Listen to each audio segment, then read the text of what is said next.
following video was filmed during the 2023 WGA and SAG-AFTRA strikes. Without the labor of the writers and actors currently striking, the works being covered here wouldn't exist. I fully support both the WGA and SAG-AFTRA in their fight for fair treatment and compensation against a system that continually denies them such. While SAG-AFTRA has asked that creators such as myself refrain from anything that constitutes promotion of work from struck studios, they have made allowances for the creation of analytical critique and review, as these do not constitute promotion of the work, but instead critical assessment of art. Any praise I give to these works should be purely seen as praise for the artists, writers, and actors who created them. And any criticism that I issue should not be taken as meaning that I believe they do not deserve full and fair compensation. I will continue to do my best to support the unions as the strike continues. Thank you. To quote Bender from Futurama, I'm back, baby. Yeah, reviews are back. So things got a little quiet on this channel because the main things that I do here are trailer reactions and reviews. And in support of the strike, I had kind of put the kibosh on both. I have, however, gotten further clarification from SAG-AFTRA. Did a whole video up on that on the main channel. Short version. Reviews are back. They had said before reviews were acceptable, but I felt weird since, I didn't know if they would consider me to be a critic, given all the other stuff that I do. I thought maybe they'd consider me an influencer, and would my critiques be counted as criticism? Would it be allowable? It is. So reviews are now back. Trailer reactions are still out. That's promotional. But that does mean stuff will start coming out here again. Now, as I explained in the other video, I'm not going to do a backlog of the stuff that I would have reviewed if I had been doing reviews. So sorry. Maybe when I finish up with Star Trek Strange New Worlds, because yes, I am behind, I'll give an overview of the second season, but I'm not going to do episode by episode for the ones I haven't gotten to, etc., etc., etc. Here's one I can talk about now. TMNT Mutant Mayhem. This has got a lot of hype behind it within sort of the circles that I frequent. I enjoy animation a lot. I grew up on the Ninja Turtles. I just did. And this is embracing the more stylized, more unique looking way of approaching 3D and CG animation that has been kicked off with things like the Spider-Verse movies, or Puss in Boots, Last Wish, or The Bad Guys even, which was a movie I actually didn't think much of, but was still very pretty. So this, I felt pretty excited for. I actually took my kiddo to this one, which was an interesting experience because they are not familiar with the Ninja Turtles, other than the fact that it's a thing that exists. They've never seen any Ninja Turtle stuff. They had a good time, and I had a good time. I don't think either of us really need to see it again, though. Neither of us felt whatever. I think we both like this better than we like The Bad Guys. And I think we're already out of step on that because a lot of people loved it, but it really seemed to be on the basis of the visuals.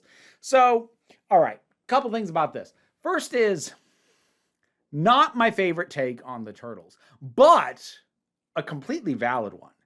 The idea of really leaning on the teenage part of Teenage Mutant Ninja Turtles, it's not a bad idea. And this leans on the teenage heavily. They cast actual teenagers. They want to go to high school. That's their big goal in life. They're really, really teenagers, which is very cool because most iterations, they don't act like teenagers. They act like, young adults. When I say young adults, I mean 20s for the most part. Depending on the specific thing you like, they could be anywhere from 20 to 30s in terms of attitude and projected personality and whatnot. So leaning on the teenage as heavily as this does, valid. And I'm not going to get upset just because it's not my preferred take, because this is a franchise that has so many different iterations. If you don't like this one, wait 5 minutes. There'll be another. So that's fine. There were a couple things I did like. I actually really like this Splinter a lot. And not just because he's voiced by Jackie Chan. I really like this Splinter because they went overprotective dad. He means well. He wants nothing but the best for them. But he's just holding on too hard. And that's a pretty decent angle to come at Splinter from. Another kind of funny thing, because I remember when the first of the Michael Bay produced ones came out, I got really annoyed at that Splinter because he wasn't Hamada Yoshi, nor was he Hamada Yoshi's rat. And he learned ninjutsu just from a book someone threw in the storm drain or into the sewer or whatever. And somehow, though, he still had the personality of the Zen master, which doesn't make sense if he didn't grow up into that culture either as a human who became a rat or as a rat who gained human abilities. Like, both are silly and goofy, but that's the nature of this entire franchise. But at least justifies why he has that personality. That one ticked me off because it didn't. This one, he also isn't Hamada Yoshi or Hamada Yoshi's rat. He's just a rat. And in this case, they learn their martial arts from watching movies and watching TV. And I don't mind it here because that's also how Splinter learns. I don't mind it here because he's not being played up as the calm martial arts Zen master. He's being played up for overprotective parent who also knows how to fight a little bit. I think it works real well for that.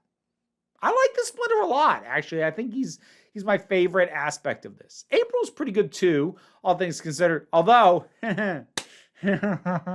stop making the turtles crush on her. Please. I say this both as somebody who just doesn't enjoy romantic subplots, like, at all, but who also just... This franchise will never confront the implications and, let's go with, oddness of either half of that equation wanting to bone down with the other. And if you're not going to address it, then just don't do it. And it always feels like slightly... Predatory is the wrong word, especially in this, because it is very much a teenage crush, but it always feels like a little skeevier coming from them towards her. Like, honestly, not that I'm saying I would want it for this one. Again, there's a heavy emphasis on teenagers. But if they wanted to go, monster vibes for an April in the future, as long as it's an adult April and more grown-up version of the Turtles, you know what? Fine, whatever. But they're never going to do that. So stop. I really don't like it. That having been said, it does at least have some narrative function because Leo, in specific, crushing on April, is the reason he's okay with them breaking some of Splinter's rules. Because normally he's the stickler and the good boy who never breaks the rules. But he's got a crush, and so he's going to break the rules. So I get why it's in there. It does at least have some narrative justification. But you can come up with another reason why Leo's willing to break through. It didn't have to be this. It didn't have to be this. The other mutants are fun, varied. Superfly's a pretty decent villain, all things considered. A thing about the visuals. While I don't think it's a bad visual take, the degree of asymmetry going on with a lot of character designs, I just didn't really care for. Like, it's really exaggerated. Like, you'll have humans, like normal humans, where, like, one side of their face will have this really sharp cheekbone, and the other side's just, a smooth curve. And the asymmetry made more sense for me with the mutants. With the humans, I found it off-putting. And some of the characters, okay, it made sense that it was a little off-putting. Other times, it's like, why are you designed like that? It's not all of them, but it is most of them.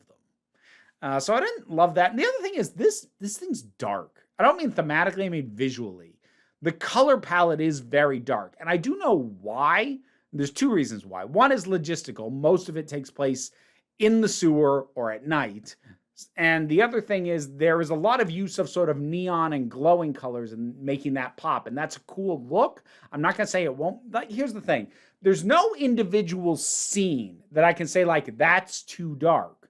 However, given how many of the scenes are that dark, by the time the movie was done, I think there were really only two sections that were thoroughly lit.